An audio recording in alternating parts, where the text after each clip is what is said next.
Welcome back, everybody. I'm excited for today's deep dive Okay. because we're going to be looking at India-Bhutan relations, but with a twist. A twist indeed. Yeah. So we're going to be going beyond just, the high-level stuff that you see in the headlines and really kind of looking at how things work on a deeper level. Absolutely. And I think it's particularly relevant given we just had the King of Bhutan visiting India. So there's lots to talk about. There is. There's a lot to talk about. And we saw some really interesting things come out of that visit, in terms of strengthened cooperation and some exciting progress on hydropower and connectivity projects. Absolutely. And those high-level agreements are really important. But what we're going to be doing today is going a little bit deeper and talking about what's happening beneath the surface. Right. And that's where subnational diplomacy comes in. Okay, now I'm intrigued. I've heard this term before, subnational diplomacy. What exactly does that mean? So in a nutshell, subnational diplomacy is all about the growing role of states and regions in shaping international relations. So it's not just about countries talking to countries anymore. Right. It's about states and provinces and cities engaging directly with their counterparts in other countries. So it's like they're mini diplomats representing their own little corner of the world. Exactly. And they have their own interests, they have their own priorities, and they're increasingly proactive in pursuing those interests on the global stage. So are there any good examples of this happening in India? Because I feel like this would be super relevant for our UPSC aspirants who are listening. Absolutely. There are some great examples. Right here in India, we have a dedicated states division within the Ministry of External Affairs. Wow. And their whole focus is on helping states forge international connections. Okay. We also see city diplomacy initiatives like the Kobe Ahmedabad Sister Cities program, Oh, yeah, I've heard of that. where these cities collaborate on everything from cultural exchanges to economic development projects. That's fascinating. It is, and it's a growing trend globally. So for our listeners who are prepping for the UPSC, this is something to really pay attention to. Absolutely. Because it shows you're not just memorizing facts, but understanding how international relations is evolving. Exactly. It's about understanding the nuances. Mm-hmm. But I have a question. Yeah. We often hear about, India-Bhutan trade flowing through West Bengal. Right. So where does Assam fit into this whole picture? That's a great question.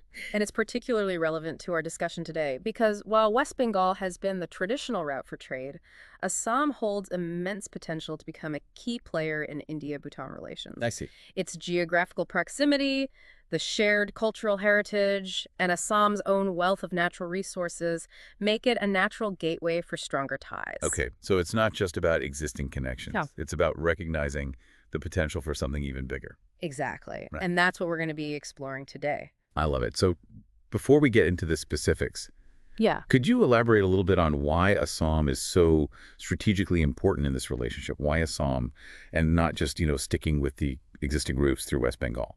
Well, one of the key reasons is geography. Assam shares a long border with Bhutan, Right. which makes it a natural corridor for trade and connectivity. Okay.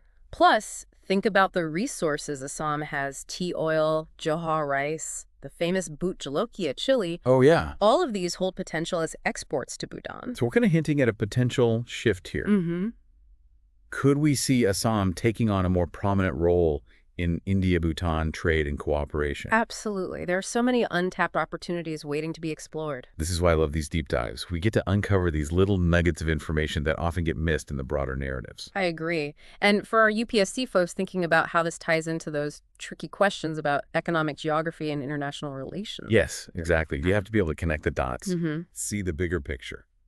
So with all that said, let's dive into some of the specific ways that Assam can strengthen its ties with Bhutan, Let's do it. starting with trade and connectivity.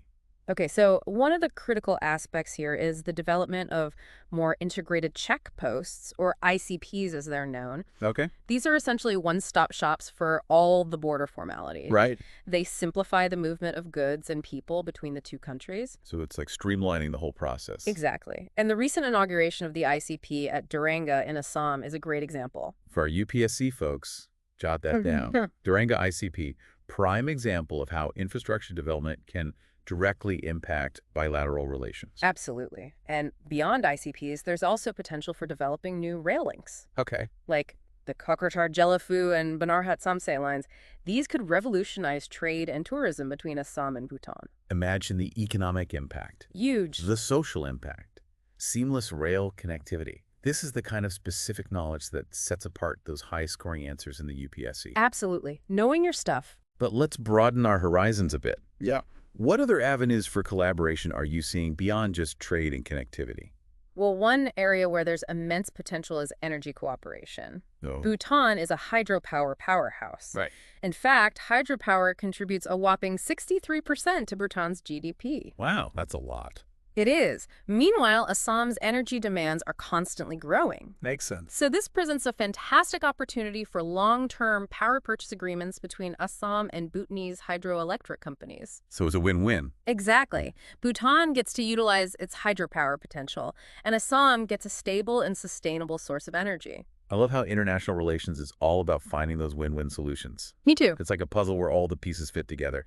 But I'm curious, how could a landlocked country like Bhutan leverage its connection with Assam for maritime connectivity? Now that's where things get interesting. Yeah. Even though Bhutan is landlocked, Assam's access to waterways opens up some exciting possibilities. Okay, I'm listening. Bhutan could potentially use the Dhubri River port in Assam to connect with Bangladesh. Wow. This could significantly reduce their transportation costs for imports and exports. So Assam is like Bhutan's gateway to the sea. In a way, yes. And I'm sure our listeners are already thinking about how this ties into broader geopolitical dynamics. Absolutely. And India's Act East policy. It's all connected. It's fascinating. It is. And it's not just about economic benefits either. Right. There are significant ecological benefits to consider as well. Absolutely. Both Assam and Bhutan share incredibly rich biodiversity and a strong commitment to conservation. So think about the potential for joint ecotourism initiatives Oh, yeah? in areas like the Manas National Park in Assam and the Royal Manas National Park in Bhutan. That's a great idea. Promoting sustainable tourism, attracting nature enthusiasts from around the world, Exactly. creating economic opportunities for local communities. And let's not forget the strong cultural ties between Assam and Bhutan. Right. They share traditions, festivals, even languages. It's true. So there's a ripe opportunity for initiatives like cultural exchange programs, artist residencies, and joint tourism promotions to deepen those people-to-people connections. Those are all fantastic ideas. And again, for our UPSC aspirants, these are the kinds of specifics that can really elevate your answers. Absolutely. Don't just talk about abstract concepts. Show the examiners that you understand the real-world nuances of cultural diplomacy. But before we get too carried away with all the amazing possibilities, it's important to acknowledge that subnational diplomacy, especially in a sensitive border region like Assam, comes with its own set of challenges. You're absolutely right. There are complexities to navigate, but we'll delve into those in the next part of our deep dive. Ooh, a cliffhanger. Stay tuned, folks, because things are about to get even more interesting. I can't wait. And for our listeners, don't forget to hit that like button and subscribe to our channel for more fascinating deep dives like this one. And for all the information we've discussed today, be sure to check out the excellent article in BS. It's a treasure trove of insights. So as we move from, all those exciting opportunities to the not-so-fun part, Right. it's important to remember that subnational diplomacy, especially in a sensitive border region like Assam, it's not without its challenges. Okay, so let's unpack some of those challenges then. For our listeners, especially those prepping for the UPSC, remember the exam tests not just your knowledge, but also your ability to analyze challenges and propose solutions. Exactly. It's not enough to just know the facts. Right. You have to be able to think critically. So what are some of the hurdles that Assam might face in deepening its ties with Bhutan? I'm ready to put on my thinking cap. All right, well, one key challenge lies in navigating India's constitutional framework. Yeah. You see, foreign affairs fall under the purview of the central government. Right. It's outlined in the Union list of the Constitution. Makes sense. So states have to be mindful of their boundaries and ensure that their actions are aligned with national interests. So it's a delicate balance. Exactly. Between state autonomy and the central government's role in foreign policy. Right. It's like a dance Ooh. I like that analogy. where both partners need to be in sync. For our UPSC aspirants, make a note of this. Understanding the distribution of powers between the central and state governments is crucial for tackling those polity questions. Absolutely. And then, of course, there's the ever-present concern of national security. Right.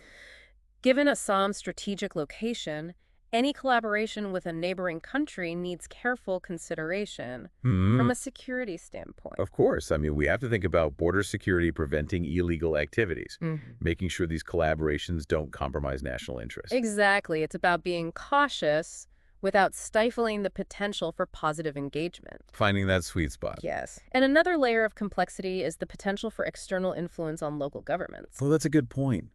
Especially in this day and age where information and misinformation can spread so quickly. Exactly. Transparency and accountability are paramount. So how can we make sure that Assam's engagement with Bhutan remains transparent, that it benefits the people, and that it's not manipulated by some external actor? Well, that's where strong institutions come in, Perfect. clear communication, Hmm. and a vigilant civil society. Right. So it's like a system of checks and balances. Precisely.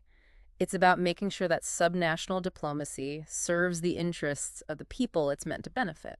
And this is where our listeners, particularly those who aspire to be future diplomats or policymakers, can really contribute. Absolutely. It's about understanding these complexities, thinking critically, and coming up with solutions. It's not just about identifying the opportunities. Right. It's about being aware of the potential pitfalls and proactively addressing them. So it's a holistic approach. Exactly. But overall, when approached thoughtfully and strategically, subnational diplomacy can be an incredibly powerful tool Hmm. for fostering cooperation, building bridges, and strengthening relationships. I'm really struck by how much this conversation has highlighted the multifaceted nature of international relations. It's not just about treaties and summits. Right. It's about these intricate relationships at the subnational level. Exactly. And the case of Assam-Bhutan relations is a perfect example of how these subnational dynamics are playing out in a real-world context. It's a case study in itself. It is. This has been an incredibly insightful discussion, It has. and I'm sure our listeners are buzzing with all this new knowledge. I hope so. But before we wrap up, I want to pose a challenge to our audience, Okay. especially those preparing for the UPSC. All right, sure. We've explored the opportunities, we've delved into the challenges, but what are some concrete solutions? Good question. How can we ensure that Assam-Bhutan collaboration flourishes while addressing all these complexities? Share your thoughts in the comments section. We'd love to hear your ideas. That's a fantastic challenge. Remember, folks, the UPSC isn't just about regurgitating information. It's about critical thinking, problem solving, and coming up with innovative solutions. So put on your thinking caps, everyone. Let's see what you've got. I'm excited to read those comments. And on that note, I want to remind our listeners to hit that like button and subscribe to our channel for more deep dives into fascinating topics like this. Please do. All the information we've discussed today comes from an excellent article in BS. A must read. Be sure to check it out for further reading. As we wrap up this deep dive, I'm kind of amazed at just how much is going on beneath the surface. Yeah. You know, when we think about India-Bhutan relations, we often think about those big announcements and With agreements. the formal stuff. Yeah, exactly. Yeah. But this conversation has really highlighted that there's so much more happening at the state and regional level. Absolutely. And that's the beauty of subnational diplomacy. It's about those everyday interactions, the people-to-people connections that really build strong and lasting ties. And for our UPSC folks out there, remember, this is a great example of how international relations is evolving. It's not just about top-down diplomacy anymore. It's multi-layered. It is. There are so many different actors involved. Exactly.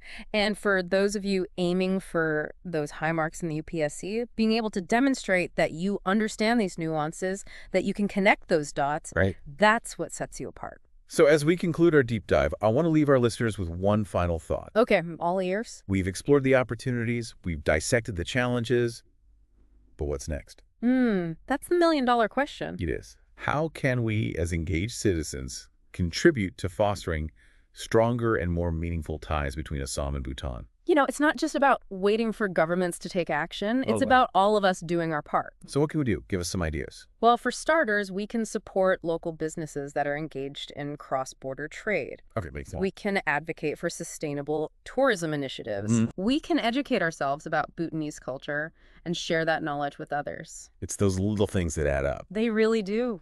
Every little bit counts. Beautifully said. Well, on that note, a huge thank you to all our listeners for joining us on this fascinating journey. It's been a pleasure. We hope you've gained some valuable insights, not just for your UPSC preparation, Right. but for understanding the world around us. Absolutely. It's about connecting the dots. It is. And before you go, Don't forget to hit that like button and subscribe to our channel for more deep dives into the most intriguing corners of current affairs. Please do. We love having you all along for the ride. And of course, we want to give a big shout out to BS for their excellent article, which served as the basis for our discussion today. A must-read for sure. Until next time, keep exploring, keep questioning, and keep those minds engaged.